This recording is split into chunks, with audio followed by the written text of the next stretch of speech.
This is the Dog Walk Chronicles, and this is an addendum to a video that I talked about, that I just made, about the direction of the country, and some friends or family or whatever, people that I know, because I don't want to be specific, that seem a little paranoid about the possibility of Donald Trump being elected president. I want to clarify. I'm not saying that Trump is going to do the greatest job. I'm not saying he may not make mistakes. I'm not saying I agree with everything he does. I'm not saying I don't think he's a bit of a brutish person, a bore, brutish. I'm not saying he's well-mannered or anything, but I am saying that the opposite is worse in regards to. And here's my comparison I've used many times. If I have to choose between someone who's ill-mannered and, let's just say, wants to send people back to the countries of origin and have them come into our country legally through the process, versus a party and a candidate who wants to allow children to be killed, ripped apart out of the womb of their mothers, with their mother's assent, with their mother's permission. So I got one who's a brutish bore who might send people back to their countries and have them do something legal instead of come illegally and break the law and enter the country, versus someone who literally will kill children, American citizens, out of the womb of their mothers and allow the mothers the permission to do that and call it a right, which it's really not, but that's another story. Killing children or being insulting and sending people back to their country.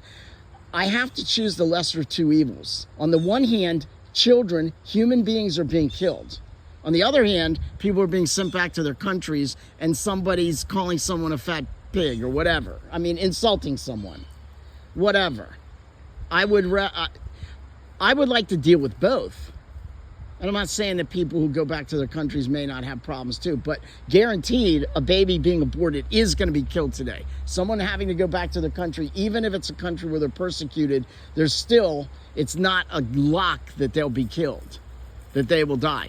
But it's a guarantee that a baby being aborted today will die. I have to stop death first. Then I can worry about the guy who insults, or the guy who's brutish, or the guy who may not have the best ideas on everything. I don't agree with him on everything, but you've got to take the lesser of two evils. Maybe if they would drop the abortion, that might be a start. Then I'd have to reassess and look side by side all the things. But anyway, yeah. So there you go. There's my addendum to, I'm not saying that if Trump gets in, everything's going to be hunky-dory. There's no guarantee that he won't make mistakes in his own ways.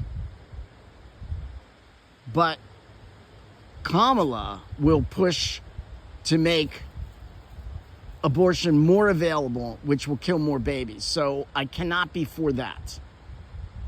That much we know.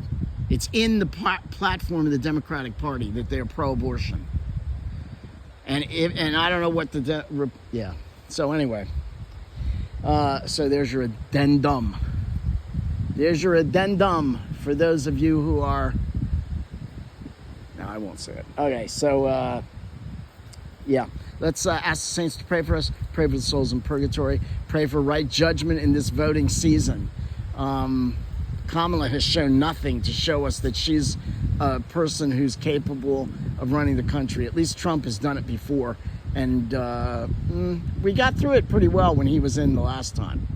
So yeah, again, I'm not saying it's going to be great, but less babies will die. Less American citizens will be killed in regards to abortion. That much is a given.